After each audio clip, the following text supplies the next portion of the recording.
గోదారి కిట్టయ్య. ఈడికి ఎగసెక్కాలి బాగా ఎక్కువ.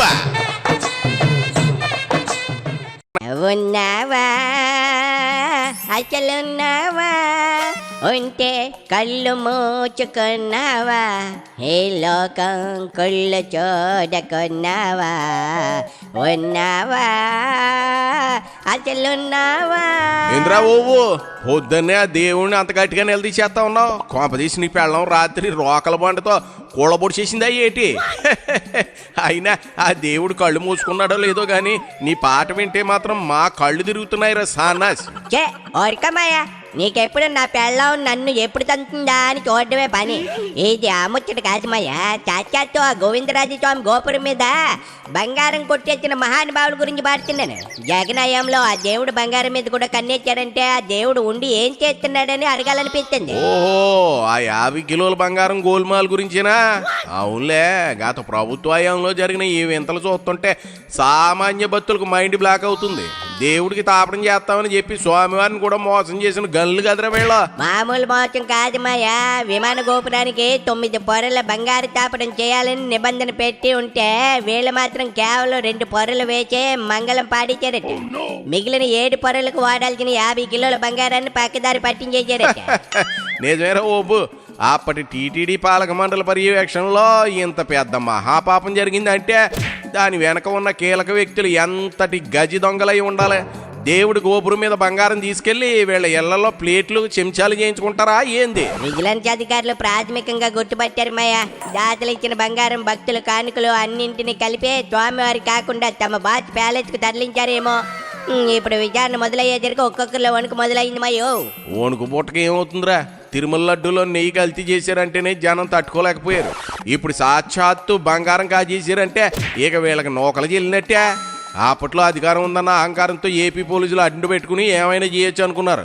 కానీ ఆ దేవుడు బంగారం తింటే అరగాలి కదరా ఓబు. నిజమే మాయా. వీళ్ళు చేసే పనులు చూస్తుంటే వైసీపీ నేతలకు బంగారం అంటే ఎంత పిచ్చో అర్థమవుతుంది.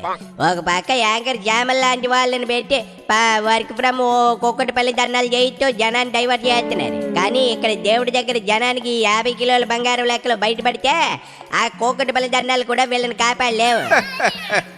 శ్యామలం అక్కడ న్యాయం కావాలని అరుతుంది కదా. ఇప్పుడు ఈ గోవిందరాజు స్వామి గోపురం బంగారం మీద కూడా ఒక 1 కోటి సంతకాలు సేకరణ చేయమని చెప్పి చూద్దాం. మా నాయకులు కాజేసిన బంగారం మాకు ఇచ్చేయండి అని అడగాలి కదా. ఆశ్చర్యం లేదు మాయా. దేనికైనా లాజిక్ తీస్తారు వీళ్ళు. ఆ 7 పొరల బంగారం దేవుడికి బరువు అవుతుందని మేమే చేసేసామని చెప్పినా చెప్తారు. అప్పట్లో టీటీడీ ఉన్నతాధికారులు కూడా వీళ్ళు ఆగడాలను వంతపాడారు కదా మాయా. నిబంధనలు గాలికి వదిలేశారట. భక్తులు భక్తి శ్రద్ధలతో ఇచ్చిన చొమ్మును ఇలా మచ్చిపూచి మారేడుగా చేసడం వీళ్ళకే చెల్లింది. అందుకేరా లోకల్ విజిలెన్స్ వాళ్ళు ఈ కేసును వదిలేలా లేరు కదా. అవును మాయా. హిందూ ధార్మిక సంస్థలన్నీ ఇప్పుడు రోడ్ల మీదకి వచ్చినాయి. దేవుడి చొమ్ము తిన్న వాళ్ళని శిక్షించాల్సిందని డిమాండ్ చేస్తున్నాయి. గత ప్రభుత్వంలో కీలక వ్యక్తుల హస్తం ఉందని వార్తలు వస్తున్నాయి కదా. ఆ కీలక వ్యక్తులు ఎవరో ఆ దేవుడికే తెలియాలి. దేవుడికి తెలుసురా, అందుకే ఇప్పుడు బయటపడుతున్నాయి. రాజ్యాధికారం అంటే ఇలా గోళ్లలో బంగారం కొట్టేయడానిక లేక లడ్డూలు కల్తీ చేయడానిక? వీళ్ళు చేసే ప్రతి పనులను ఒక స్కామ్ కనిపిస్తుంది. అది భూమి అయినా ఇసుక అయినా ఆఖరి దేవుడు గోపురం మీద బంగారం అయినా వదలడం లేదే. నిజమేమయ్యా. వీళ్ళని చూస్తుంటే ఆ పాట మళ్ళీ పాడాలనిపిస్తుంది. ఉన్నావా అసలున్నావా అని దేవుడిని అడగడం కాదు, మీకు మనచాచి ఉందా అసలుందా అని వైసీపీ నేతలు అడగాలి. 50 కిలోల బంగారం అంటే తమాచా మాటలా? కరెక్ట్ గా చెప్పారో ఓపు. ఈ విజిలెన్స్ రిపోర్ట్ పూర్తి స్థాయిలో బయటకు వస్తే అప్పుడు ఉంటుంది అసలు సినిమా.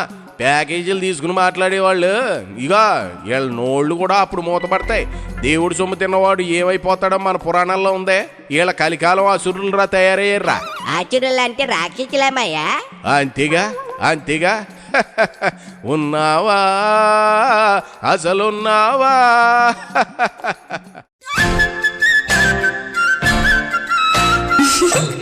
గోదారి కిట్టయ్య.